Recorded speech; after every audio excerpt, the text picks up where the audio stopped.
Well friends, here we are again. As some of you know, I did a review on one of Doomcock's claims about the sequel trilogy not too long ago, and scrutinized much of what he had to say.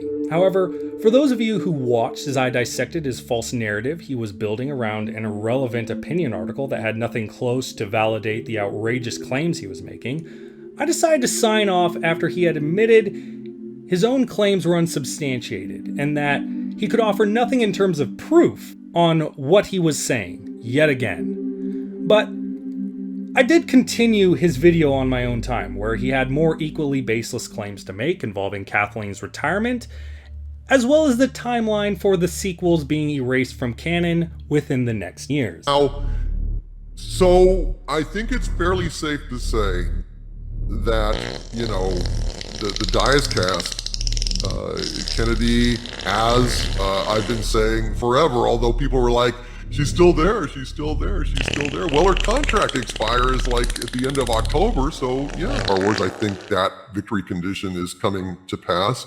The sequel trilogy cannot stand in terms of canon. We cannot live with Luke Skywalker having that fate, So that's got to be decanonized, and my sources have said that that's the long-term goal of the, world between worlds, the veil of the Force, using those mirrors and everything. I've heard it separately. A friend of mine, who is a very successful screenwriter, much more successful than me, out of nowhere he sends me this DM, so just want to let you know, I'm hearing that that Dave Filoni has a plan specifically to erase the thing, and it's already been seeded, and we're watching it play out. So he indicated everything that you would then, your sources would confirm and give you a lot more detail on. But when your video came out, I'm like, that sounds exactly what my friend said to these people. And he said, Filoni has a plan to erase this entire trilogy, and we're watching it play out. It's been in motion, which falls in line with what you said about the veil of the Force. But of course, people don't seem to understand that what we're talking about is Hollywood time, which, it involves the big plan, Cameron. That is a big deal.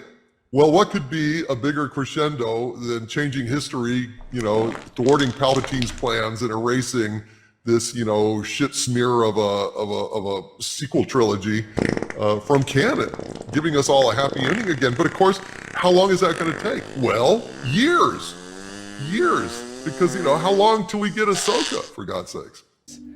I guess repeatedly reporting on that topic over and over again and having it continuously fall flat on his face got him to decide in making a far broader claim this time around, so to give himself a little more breathing room. However, this seems to have worked against him. With Kathleen Kennedy being renewed for her position in Lucasfilms, as well as other pieces of news from sources I will actually name, unlike Doomcock, this seems to threaten, if not outright debunk, his established prediction, but also threatens to crumble his Civil War fantasy that he's elaborately built for his viewers. As I said, Kathleen Kennedy's been renewed for another 3 years for her position at Star Wars, and I for one cannot be happier Lucasfilm will remain in competent hands for another 3 years, as well as happy someone as mature as her can handle the constant and non-stop barrage of hate from ungrateful, selfish, and embarrassingly misinformed fans without giving up on the franchise like these same people got Lucas to do.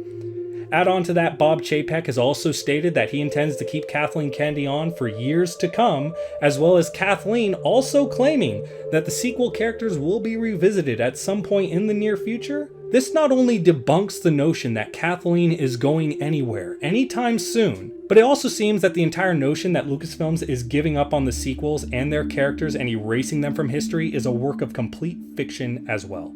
But it goes so much further than that when you realize if Kennedy is still on board and is retaining her position, doesn't this debunk Doomcock's claim that there was a civil war within Lucasfilms? After all, how could Jon Favreau and Dave Filoni have won a civil war for Lucasfilms, but nothing happens? My friends, the Lucasfilm Civil War is over, and Jon Favreau won. That is the conclusion I reached after reading the recent article in The Atlantic entitled, How Disney Mismanaged Star Wars. Kennedy's still in. Jon and Dave don't rank up in the organization. What would the purpose of a civil war be if nothing happens as a result of it? Add on to it the fact that Doomcock made the claim that the article known as How Disney Mismanaged Star Wars was proof that his Civil War was real, and that Dave and John were the clear winners as a result of it, is as easy to debunk as actually reading the article to know that nothing close is ever suggested, which I went to the trouble of debunking by actually explaining what the article actually said, followed by painstakingly taking screenshots of every section of the article and piecing it together in order for you to read, as well as providing a link to the article itself. All things that Doomcock conveniently forgot to do, a channel multiple times bigger than my own. Suspicious, I'd say. The only logical conclusion is that this conflict never took place to begin with. But don't just take my word for it alone, when you also have people who actually work at Lucasfilms laughing at the idea of it as well. Remember how, in one of my last videos I did on Doomcock, I suggested that if people really wanted the truth, they should just be patient and wait for the facts to come out, or at least do their own research into the subject. When it comes to news that is spread around by these pander channels, I generally follow a rule of thumb that goes something like this. How many conveniences over the facts do I have to accept to believe that it's true? And if I'm constantly having to say, well, that's convenient because there's no evidence for it, it's typically exposed to me to be a crock of crap. This person's getting fired! Nope, for the 5th time now, in fact. Oh, well, they're just keeping them around to look good, and they'll eventually get around to kicking them out. Oh, well, that's convenient. There's a battle for control over the franchise. Really? Because we have people who work there that say otherwise. Oh, well, they're just saying that because they have to. Well, that's convenient, given that it sort of brings into question those who would be going around leaking the inside dirt of what's going on in that company. This thing I don't like is getting erased from canon. Really? So the company is going to spend countless millions to redo an entire theme park attraction that they already spent millions to build to fit around the canon they have built that already has thousands of people flooding there every single day to erase the work they did that made billions of dollars per movie. Yes. Oh, well, that is convenient. Look, Doomcock being wrong is nothing new. However, if Doomcock truly valued the idea he was a reliable source of news, or cared that his viewers received the most recent and up-to-date news, there are multiple things he could do that would only serve to build his credibility. First, he could start by updating his viewers on admitting what he got wrong and update them on what's changed. Then follow up by exposing who his sources were that verified his information and explain exactly why he found them to be credible sources to begin with. Now, I'm sure right away there's some of you out there that might rush to Doomcock's defense with the claim he can't expose them because if he did, he wouldn't be able to use them again. Okay, however, what does Doomcock have to gain by keeping people with false information secret? Clearly, they're not reliable sources of news. What purpose does he have to keep them anonymous when their information is bust? Or is it that others might not want to share their news with him if they'd be at risk of being exposed? If their secrecy is guaranteed so long as their information held up, what fear would they have so long as they were telling the truth? Unless they weren't. If there are people out there who actually have inside dirt on what's going on in Lucasfilms that's valid, and were willing to expose that to Joe Schmo Doomcock because reasons, wouldn't it be a little suspicious if they refused to share it if they were at risk of being exposed if they were proven false? Not to mention, we know for a fact Doomcock has gotten news and verifying sources from Reddit that we also know has bitten him on the ass at least once, which I'm guessing would be much harder to explain why he would find some randos on the internet reliable enough sources to believe that the stories he was broadcasting were true. But to me, that's just further proof it has nothing to do about reliability, truth, facts, or evidence. It's about spinning a story that he knows his viewers will eat up because it satisfies their confirmation bias. For a reference, let's compare my channel with Doomcock's. I don't talk about anything news related unless I can provide evidence for what I have to say. followed by sources that I can fully name and expose the identity of, who actually would have the authority to know what is actually going on in Lucasfilms.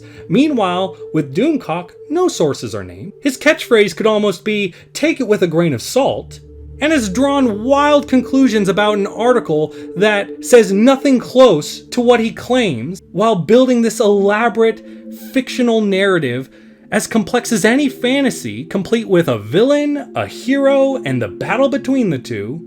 Yet time and time again shows his information's faulty, but the damage it's caused remains stained in people's minds long after it's proven that damage was completely unnecessary.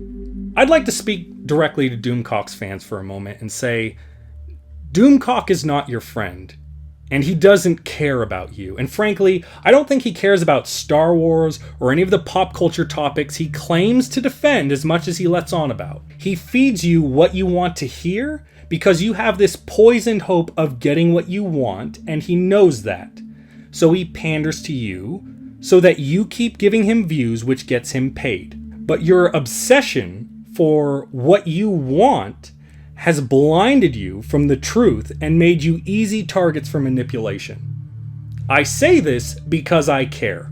At this point, there's no more excuses to be had.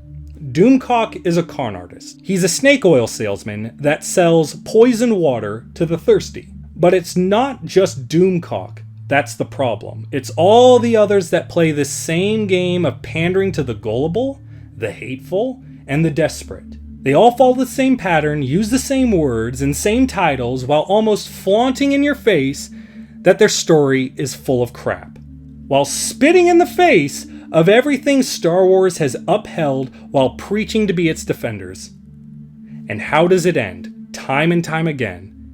They get paid and you're left standing there with nothing but your anger and nothing to show for it. This fandom has long been poisoned by these people.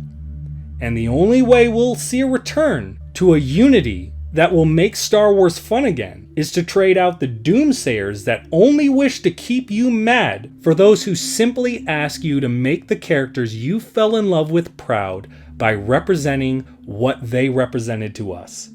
Hope, understanding, and true optimism. Hope that you will get to see what you want to see in some way, shape, or form.